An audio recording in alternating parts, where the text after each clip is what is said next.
এখন শুনবেন সংবাদ শিরোনাম। ইসরায়েলে গুরুত্বপূর্ণ স্থাপনা লক্ষ্য করে ভারী ক্ষেপণাস্ত্র ছুড়েছে ইরান। ব্যাপক ক্ষয়ক্ষতির দাবি, পূর্ণ শক্তিতে তেহরানে হামলা চালানো হচ্ছে দাবি মার্কিন প্রেসিডেন্টের। জ্বালানি সংকট আতঙ্কে চাহিদার অতিরিক্ত তেল নিতে ফিলিং স্টেশনে দীর্ঘ সারি।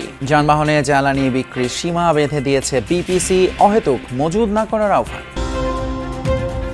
প্রধানমন্ত্রীর প্রথম ইফতার আয়োজন কূটনীতিকদের সম্মানে। জাতিসংঘ সাধারণ পরিষদে বাংলাদেশের প্রার্থীকে সমর্থন দিতে সদস্য দেশগুলোর প্রতি আহ্বান। শুধু প্রতিবাদ নয়, অন্যায়ের বিরুদ্ধে গড়ে তোলা হবে প্রতিরোধ। মন্তব্য জামায়াত আমিরের। ২৪-এর চেতনা সমুন্নত রাখার প্রত্যয়।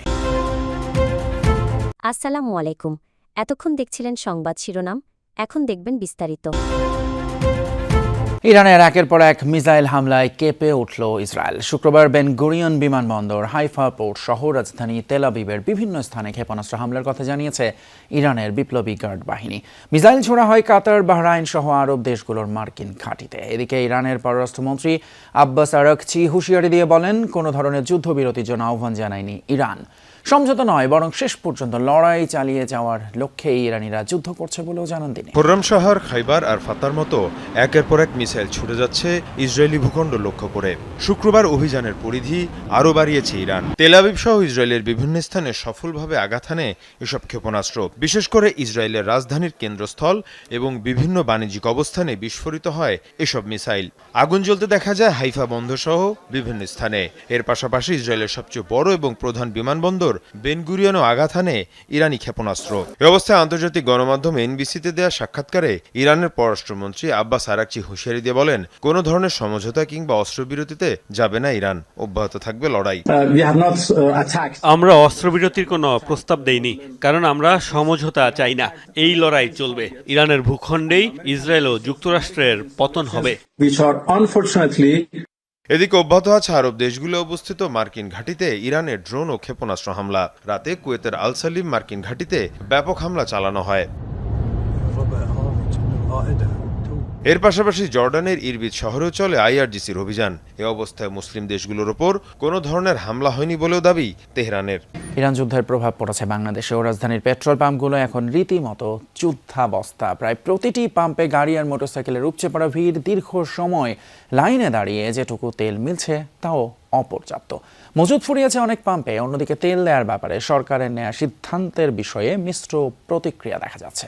নিকুঞ্জের এই পাম্পে অনেক সময় ধরে চলে এই বাকবিতণ্ডা। পিকআপ চালকদের অভিযোগ, ডিজেল সরবরাহ বন্ধ রেখেছে পাম্প কর্তৃপক্ষ।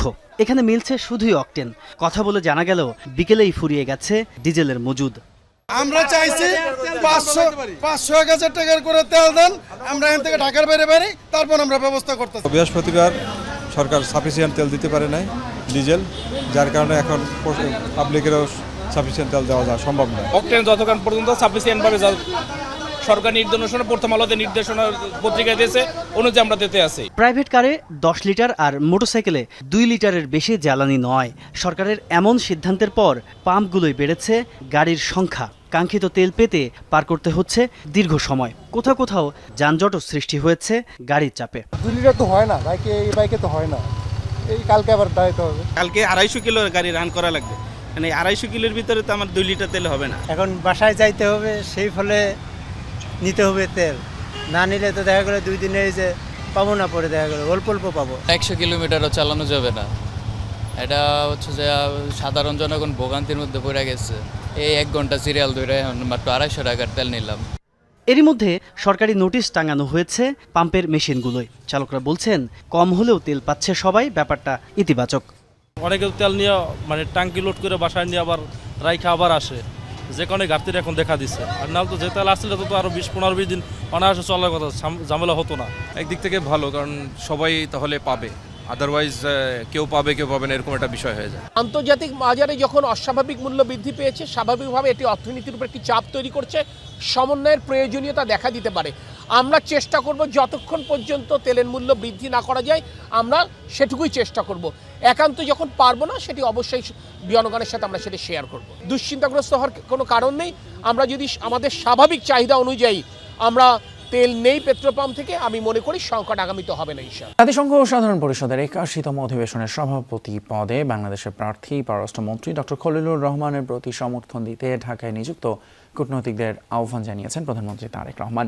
রাষ্ট্রীয় অতিথি ভবন যমুনায় কূটনৈতিকদের সঙ্গে ইফতারে প্রধানমন্ত্রী বলেন, বহির্বিশ্বের সঙ্গে বাংলাদেশের সম্পর্ক হবে পারস্পরিক স্বার্থ ও মর্যাদার ভিত্তিতে। প্রতি রমজানের শুরু থেকেই রাজনৈতিক দল হিসেবে বিএনপি নানা পেশাজীবী ও দলীয় অঙ্গ সংগঠনের উদ্যোগে ইফতার মাহফিলের আয়োজন করত, কিন্তু এবার ব্যতিক্রম। সরকার গঠনের পর কৃচ্ছ্রতা সাধনের অংশ হিসেবে এমন আয়োজন থেকে বিরত থাকার নির্দেশ দেন প্রধানমন্ত্রী তারেক রহমান। সরকার প্রধান হিসেবে নিজের বরাদ্দকৃত বাসভবন যমুনায় আনুষ্ঠানিকভাবে না উঠলেও প্রথম কোনো আয়োজন করলেন কূটনীতিকদের সম্মানে। ঢাকায় নিযুক্ত বিভিন্ন দেশের কূটনীতিকদের সাথে পরিবারের বাইরে রোজায় প্রথম কোনো ইফতারে যোগ দিলেন প্রধানমন্ত্রী, যেখানে যোগ দেন প্রায় সব দেশের রাষ্ট্রদূত। পরিবারের সদস্যদের নিয়ে কুশল বিনিময় শেষে ইফতার পূর্ব সংক্ষিপ্ত বক্তব্য রাখেন তারেক রহমান। জাতিসংঘ সাধারণ পরিষদের সভাপতি পদে বাংলাদেশের প্রার্থীকে বিজয়ী করতে সদস্য দেশগুলোর প্রতি আহ্বান জানান Tarique Rahman.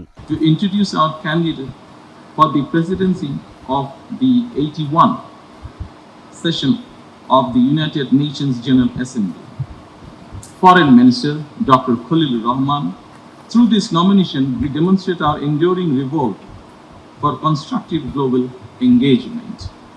I look forward to your government's support to his candidature. জুলাইয়ের চেতনা সমুন্নত রাখতে 11 দলীয় ঐক্যে যে কোনো ত্যাগ স্বীকারে প্রস্তুত বলে মন্তব্য করেছেন জামায়াত ইসলামের আমির ডক্টর শফিকুর রহমান। সাবেক দুই উপদেষ্টার কর্মকাণ্ড প্রসঙ্গে তিনি বলেন, অপরাধ করে কারো নিস্তার নেই। এর আগে দলটির সেক্রেটারি জেনারেল মিয়া গোলাম পরওয়ার ইলেকশন ইঞ্জিনিয়ারিং এর অভিযোগ এনে বিদায়ী অন্তর্বর্তী সরকারের উপদেষ্টা রিজওয়ানা হাসান এবং পররাষ্ট্রমন্ত্রী খলিলুর রহমানকে গ্রেপ্তারের দাবি করে। বিশিষ্ট ব্যক্তিদের সম্মানে রাজধানীর বিজয়নগরের একটি হোটেলে ইফতার মাহফিলের আয়োজন করে খেলাফত মজলিস। বিভিন্ন রাজনৈতিক দলের নেতাকর্মী ও সমাজের গণ্যমান্য ব্যক্তিরা এতে অংশ নেন। ইফতার অনুষ্ঠানে যোগ দিয়ে সংসদের বিরোধী দলীয় নেতা ডাক্তার শফিকুর রহমান বলেন, জুলাই না আসলে দেশে নির্বাচনই হতো না, তাই জীবন থাকতে 24-এর চেতনাকে হারিয়ে যেতে দেয়া হবে না। যে 24 মানুষের জীবনের মূল ঘুরিয়ে দেওয়ার জন্য এসেছিল, যে 24-এর অসংখ্য যোদ্ধা জীবন দিয়ে দুনিয়া থেকে বিদায় নিয়েছে, আমাদের ঘাড়ের উপর তাদের লাশ রেখে গেছে। আমরা সেই লাশের অবমাননা করব না, করতে দিব না। এর আগে দুপুরে বায়তুল মোকাররম উত্তর গেটে বিক্ষোভ কর্মসূচির আয়োজন করে জামাত ইসলামী। নির্বাচনে কারচুপির অভিযোগে অভিযুক্ত করা হয় বিদায়ী অন্তর্বর্তী সরকারের উপদেষ্টা রিজওয়ানা হাসান ও পররাষ্ট্রমন্ত্রী খলিলুর রহমানকে। তাদের গ্রেপ্তারের দাবি জানান দলের সেক্রেটারি জেনারেল অধ্যাপক মিয়া গোলাম পরওয়ার। এত বড় একটা ইঞ্জিনিয়ারিং হলো আর আপনি বললেন যে আমরাই স্পেন স্টিমে আসতে দেয়নি। আপনার কথাই তো সাক্ষী দেয় যে আপনি আমাদেরকে নির্বাচনে মেজরিটি হতে বাধা দিয়েছেন। অডিট হওয়ার কিছু নেই, নিয়মতান্ত্রিকভাবে আমরা এটার জুডিশিয়াল বিচার বিভাগীয় তদন্ত দাবি করছি। সাবেক দুই উপদেষ্টা সহ ইলেকশন ইঞ্জিনিয়ারিং এর অভিযোগের বিচার বিভাগীয় তদন্ত দাবি করেন বক্তারা। সমাবেশ শেষে বায়তুল মোকাররমের উত্তর গেট থেকে বিক্ষোভ মিছিল বের করে নেতাকর্মীরা।